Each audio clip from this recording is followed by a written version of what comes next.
Hello Internet, my name is Jeff Heyer and I'm a college student who loves to travel. I value nothing more in life than being able to go out and explore the world and find it amazing that we live in the generation of travel. I'm sure most of us would just love to drop everything and go out and travel the world. I certainly would. However, there's several obstacles in the way, such as time, money, and fear of the unknown that prevent people from traveling. So that leads me to this new video series, which is meant to inspire, inform, and encourage people to go out and experience the world and how it can be possible. The biggest question I get asked is, Jeff, how do you do it? How do you travel so much?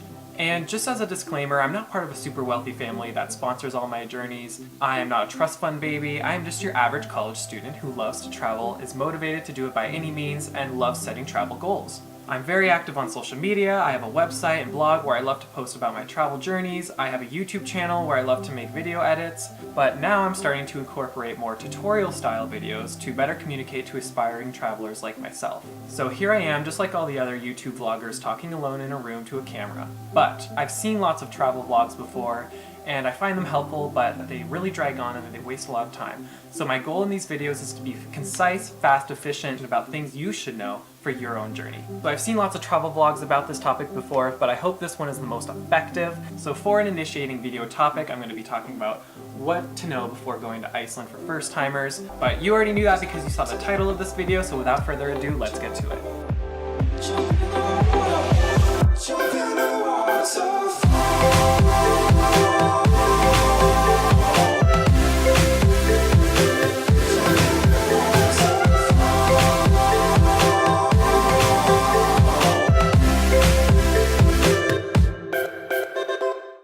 First of all, congratulations, you clicked on this video, which means you're taking your first steps to experiencing this incredible country. Trust me, Iceland is worth all the hype you've heard, and it will change your life. I traveled to Iceland for 5 days with a group of 3 other people, and we had such an amazing adventure. Throughout the trip, I kept a list of all the useful things that I think would be helpful for first-timers to know, so here they are. First off, driving in Iceland. Iceland is quite large and rural, and there's only about 330,000 people that live there, so it's very important that you rent a car during your trip.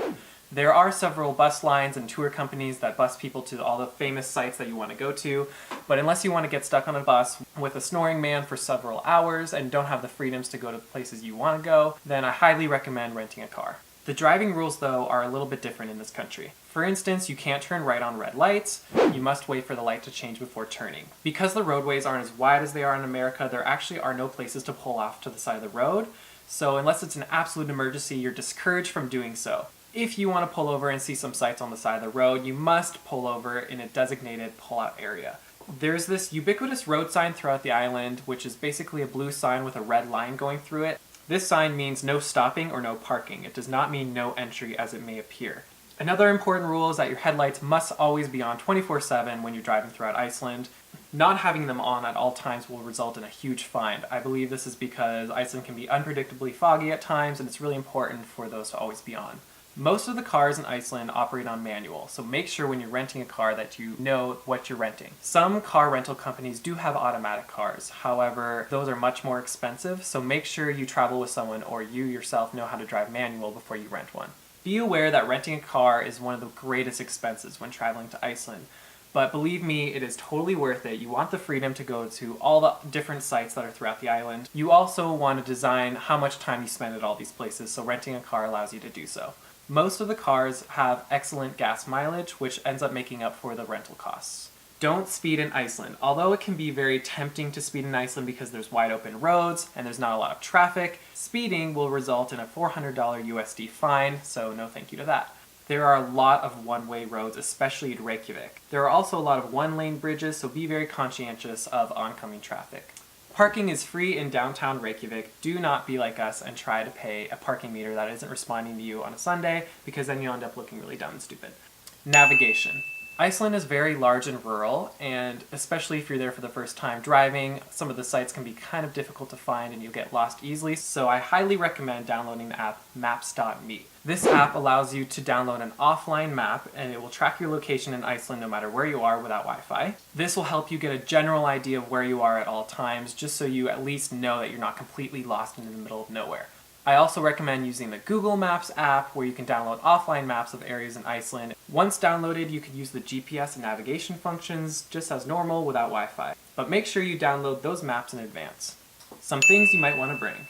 Packing for Iceland can be quite a challenge just because it requires a lot of layers. We were traveling there in June, we didn't know if it'd be more on the winter side or the summer side. Despite what time of year you go to travel there, you are definitely advised to bring layers. Some places might be really hot, where other places might be really, really cold and have a terrible wind chill. Bring earplugs. Iceland isn't noisy, but it's very, very windy. So we found ourselves hiking a lot where the wind was blowing in our ears, which doesn't sound like a huge deal, but you'll end up having terrible earaches like we did after long hikes in the wind. Eye mask. The sun never sets on the Iceland Empire. No, seriously, in the summer it did not set at all. Even though it does set around midnight in June, it's definitely still light out to us. There's no guarantee that the Airbnb or place you're staying has window shades that are strong enough to keep out the light, so just in case, bring an eye mask. Lens wipes. Iceland is very photogenic and you definitely want to bring your camera, however, you definitely want to bring lens wipes. Whether you wear glasses, have sunglasses, or just take lots of photos, there's lots of mist everywhere you go and it'll fog up your lens really quickly. Even in downtown Reykjavik when we were walking around, there wasn't rain or snow, there was just this constant mist. You might even want to bring a small towel for yourself, especially because we got soaked when we got really close to the waterfalls, and you never know when you're going to stumble upon a heated hot spring or something, so definitely recommend that. One thing to take note of is that Iceland doesn't have any mosquitoes, and not really many bugs in general. I didn't really know what that would be like, so I ended up packing lots of bug spray and DEET and all that, but it was really unnecessary. Hidden expenses. Unfortunately, Iceland is one of the most expensive countries to travel to in the world. It's not really expensive right now to get there, but once you're there, everything is heavily taxed and everything is imported there, so therefore it's just really expensive. So here are a few ways you can save money while on your trip. Definitely purchase alcohol at the duty-free at the airport. You will not be sorry. When you make purchases over 6,000 Icelandic kronas, which is about $56 USD, you can actually get a tax refund at the airport before you leave. At the airport, all you have to do is approach the currency counter where you have kept your receipt for something worth over 6,000 Icelandic kronas, and they'll return some of the money back to you. This only works for items that are actually that much in value. It's not that if you buy a bunch of groceries worth 56 US dollars, it has to be one single item that is worth 56 US dollars. So keep your receipts, you never know how much money you might get back. Bonus grocery store. This is the store where you want to stock up on all your groceries throughout your Iceland trip. Bonus is by far the most cost-effective place for travelers to buy food while in Iceland. Bonus grocery stores are everywhere in Reykjavik, but as you head east, they start to diminish in number, so I definitely recommend stocking up on food while you're there. Don't be like us and expect that there's a lot of stores when you head east, because we ended up having a really low food supply after a certain amount of time and regretted not getting more food. There are some grocery stores on the east side of the island, but they have really weird hours. Even this one grocery store we stumbled upon was only open from 3 to 5, so that makes it really difficult to time it well.